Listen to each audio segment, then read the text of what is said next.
Magandang araw po mga kalods at welcome back po sa channel natin. So dito po sa harapan mga lods, pagkikita mo, dalawang klase po ang battery na ginagamit natin sa solar power off grid.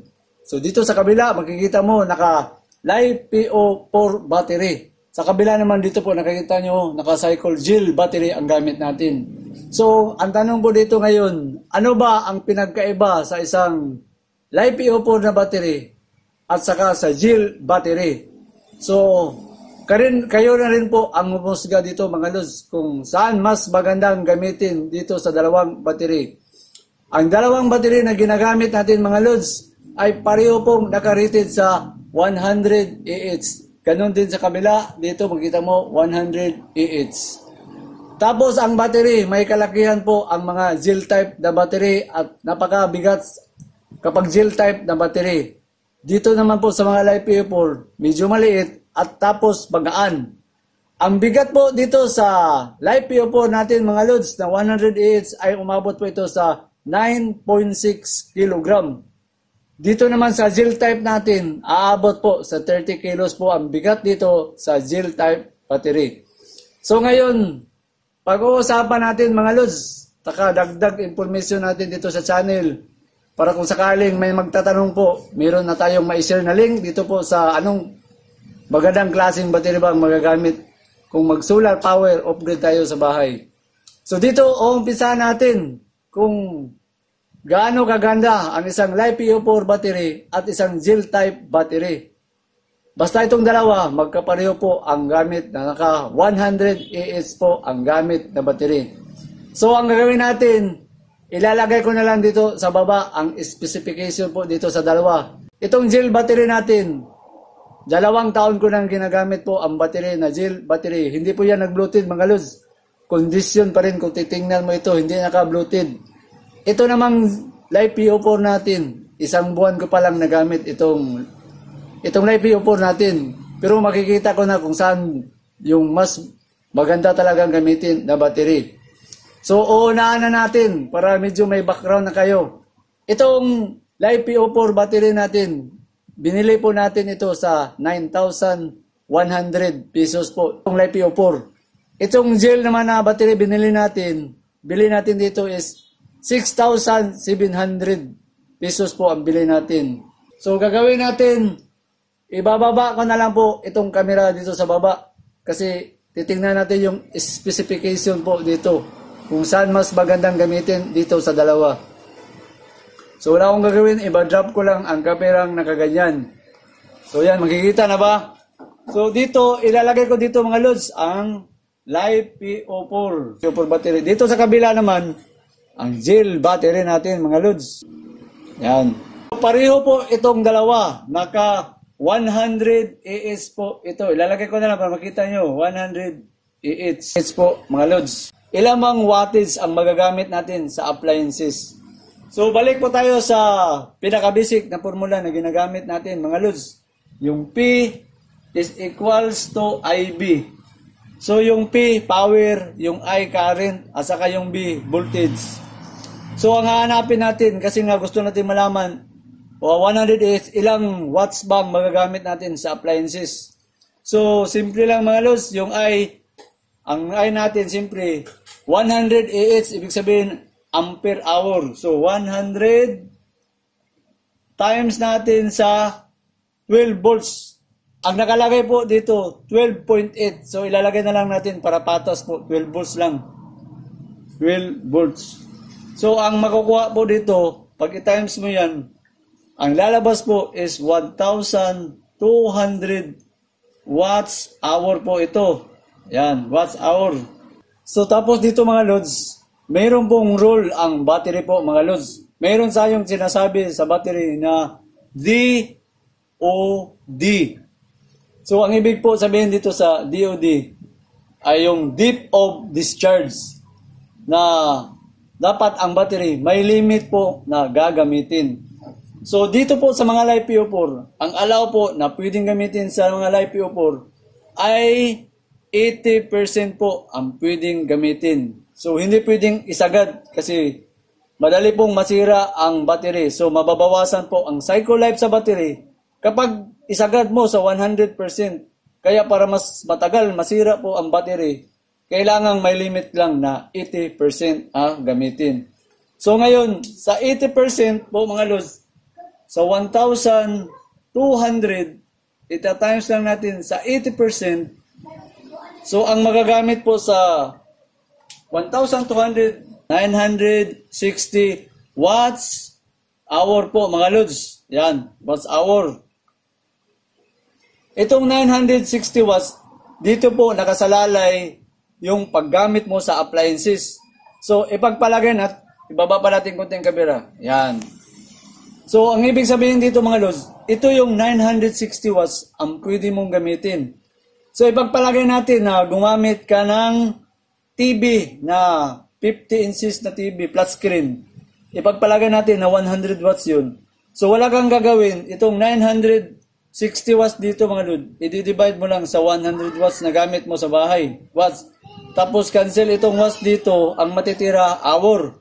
So, kapag i-divide natin ang 960 sa 100 watts na gamit mga lods, ay 9.6 hour. Oh. Ibig sabihin dito mga lods, 9 hours, magagamit mo ang LiPo4 na battery dyan kapag gumamit ka ng 100 watts. So, dito po, makikita mo na mataas po ang magagamit. So, dito na naman po tayo sa kabila para makita naman ano yung kaibahan dito sa gel battery. So dito po sa gel battery, ganun pa rin ang gagamitin natin. Naka P is equals to IB. So susundin natin kasi pareha naman silang naka 100 AH. Tapos 12 volts din ang gamit. So pareha lang, makakuha rin siya ng 1,000 watts hour. Yan. Tapos, ang DOG po dito sa gel type battery mga lods, ang DOG ay kapag sa gel type na battery, 50% lang ang pwedeng gamitin mga lods. So, napakadali. Kung 50% ang DOG, sa 1,200 mo na watts times mo sa 50%,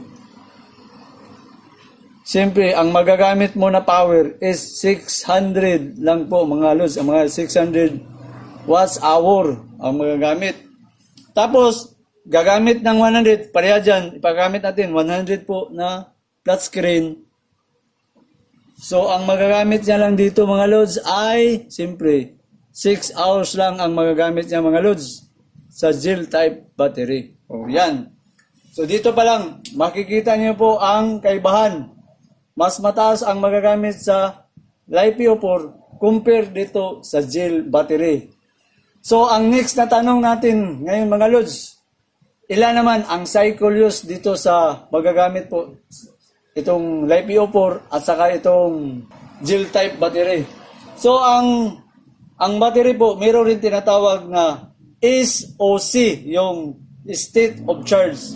Kasi dito, deep of discharge, mayroon ding SOC na state of charge. So, gagawin natin, i-erase muna natin ito mga lods. Kasi doon tayo sa state of charge. Kung ilan lang ang pwedeng allow na para makita natin kung low voltage disconnect tayo, ilan ba yung allow at saka yung maximum charge dito sa LiPo4 at saka sa gel. So, isi-share ko po sa inyo yung ginamit natin sa gel kasi maganda po ang pag-alaga natin sa battery. So, i-erase muna natin. LiPo4 battery mga lods ay meron siyang tinatawag na 3,000 cycle life sa battery mga lods. Kadalasan sa mga LiPo4 naka 300 ang cycle life. So pataas ko muna ang camera para makita nyo na naka-rated pong nakalagay. O yan mga lods, nakalagay diyan 3,000 to 10,000 cycle life. Mas lalong matagal masira, aabot pa daw ng 10,000. Pero yung minimum 3,000 makikita mo. So ano bang ibig sabihin sa 3,000? Ibig sabihin yan mga lods, kung gagamitin mo sa isang taon ang battery mo, simple sa isang taon, meron tayong 365 days po mga lods. So, ang mangyari po dyan ay 8.2. Ibig sabihin dyan mga lods, 8 years bago pa masira ang battery natin. So, 3,000 pa yan. So, may nakalagay pa 10,000 kung maganda po ang pag-aalaga mo sa battery. Kasi sasabihin natin yung sikreto dun sa state of charge po dito sa battery. Dito naman po sa kabila sa gel battery. Kadalasan po sa mga gel battery, nasa 1,500 lang po ang cycle life sa battery. Tapos, i-divide natin yan sa 365 days. 4.1 o 4 na taon lang masisira ang battery natin dyan sa gel type battery. Ngayon po mga Lord, pag-uusapan natin kung paano mag full charge sa battery, sa gel type battery. So dito po, nakalagay po, makita nyo mga Lods, na ang cycle use po ay nasa 14.4 to 14.9 volts po ang mga Lods. Dito po ang full charge sa battery. So depende po sa inyo kung gusto nyo dito sa 14.4 o isagad nyo sa 14.9. Pero ang ginamit ko dito, kapag bago po ang battery mo, pwede mong isagad dito sa tinatawag natin na high voltage disconnect. Kapag bago po ang battery mo, kailangan paabutin mo sa 14.4 volts. Ito yung full charge sa battery pag umabot po dito ang cycle use. Kapag bumaba na po ang full charge na gamit mo sa battery, meron itong tawag dito na standby use. Ito yung 13.6 to 13.8. Ito yung mga loads na sinasabi na float voltage po ito mga loads. Float voltage. So iyan po ang ibig sabihin sa setting. So kadalasan ang ginagamit po dito is 13.8 volts sa gel type battery. Depende kung gusto mong isagad o dito ka sa 13.6. So ibig sabihin, galing ka sa full charge mo sa bago mong bili na battery, dapat umabot yan sa 14.4 ang karga mo. Pero pag naabot na po sa 14.4 ang pag-charge mo, ito na ngayon ang float voltage setting mo sa 13.8. So dito na po, mag-i-stop po ang pagkakarga. Ibig sabihin dun, kapag umabot na ang karga mo sa 13.8, automatic na pong mag-stop na po ang karga sa battery para hindi po ma-overcharge. So yun po, pero kadalasan po, makigamit mo itong 13.8 sa control po, sa charge controller. Sa mga pure MPPT po, mga loads, mayroong control na hindi mag-overcharge. So ito na po ang 13.8. Ang maximum 14.4 kung bago pa lang ang battery mo. So ngayon po, kasi nga dito tayo sa SOC, state of charge, ang pinakamababa na dapat marimin po sa battery sa mga gel type is dapat nasa 12 volts lang po mga loads ang pagkakarga dito sa battery. Kapag 12 volts na po ang gamit mo, hindi ka na pwedeng gumamit pa pababa dito sa 12 volts mga loads. 50% lang ang pwedeng gamitin. Kaya pagdating po sa 12 volts, stop using ka na sa battery mo para hindi po madamage. Kapag pinababa po ba ito sa 11.9, 11.8 po, mababawasan po ang cycle use po sa battery. So lalong bababa po. Ibig sabihin, instead na umabot sa 4 na taon, baka 2 taon o 1 taon na lang masisira kapag bumaba ka sa 12 volts. Kaya para mas matagal ang buhay sa battery sa gel type, dapat hanggang 12 volts lang po ang pinakamababa. Tapos itong 12 volts natin, merong pong control ang mga charge controller mga loads. O kaya kung wala namang 12 volts setting dito doon, pwede kang gumamit ng LBD module.